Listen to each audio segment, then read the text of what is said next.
ఎల్బీనగర్లోని కామినేని ఆసుపత్రిలో ఆందోళనకు దిగారు మృతుని బంధువులు. వైద్యుల నిర్లక్ష్యంతోనే తమ బంధువు సాంబయ్య మృతి చెందాడని ఆరోపించారు. హయత్ నగర్కు చెందిన సాంబయ్యకు గుండె నొప్పి రావడంతో ఎల్బీనగర్ కామినేని ఆసుపత్రికి తీసుకువచ్చారు.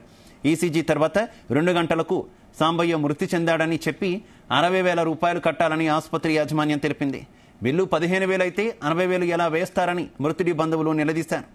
చనిపోయిన మృతదేహానికి వైద్యం చేసి బిల్లు వేస్తారా అని ఆసుపత్రి ముందు ఆందోళన చేశారు. దీంతో పోలీసులు రంగంలోకి దిగారు. కవరేజ్కు వచ్చిన మీడియాపై ఎస్ఐ దురుసుగా ప్రవర్తించారు. పోలీసులు ఆసుపత్రి యాజమాన్యానికి గొడుగులు పడుతున్నారని మృతుడి బంధువులు ఆరోపించారు. పేదలను డబ్బుల రూపంలో పీక్కు తింటున్న ఇలాంటి ఆసుపత్రులపై కఠిన చర్యలు తీసుకోవాలని డిమాండ్ చేశారు.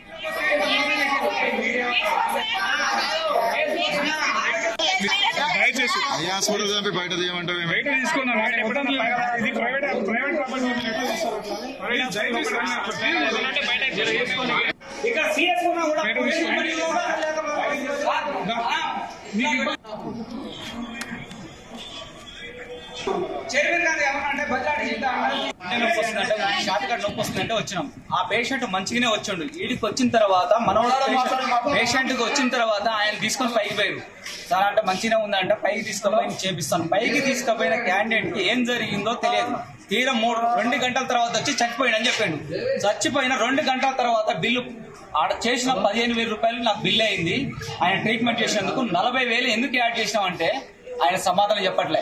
చైర్మన్ గా అతను బద్రాడి కాళ్ళలో పట్టుకుని ఆయన పని చేసిన అన్న సార్ ఇట్లా సంగతి అంటే తీసుకోపోంటే ఈయన చచ్చిపోయిన శవాన్ని మీద వ్యాపారం చేసుకొని నేను పంపేయను, నేను గట్టిస్తా సార్ అని డిమాండ్ చేస్తుంది. సార్ ఇట్లా ఈ పేదోళ్ళకి ఇట్లాంటి సరైన కార్పొరేట్ హాస్పిటల్ ఇట్లా ఈ మోపున దోసుకొని తిని శవాల మీద వ్యాపారం చేస్తుండు.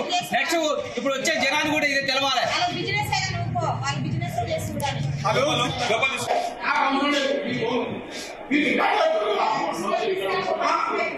Yes,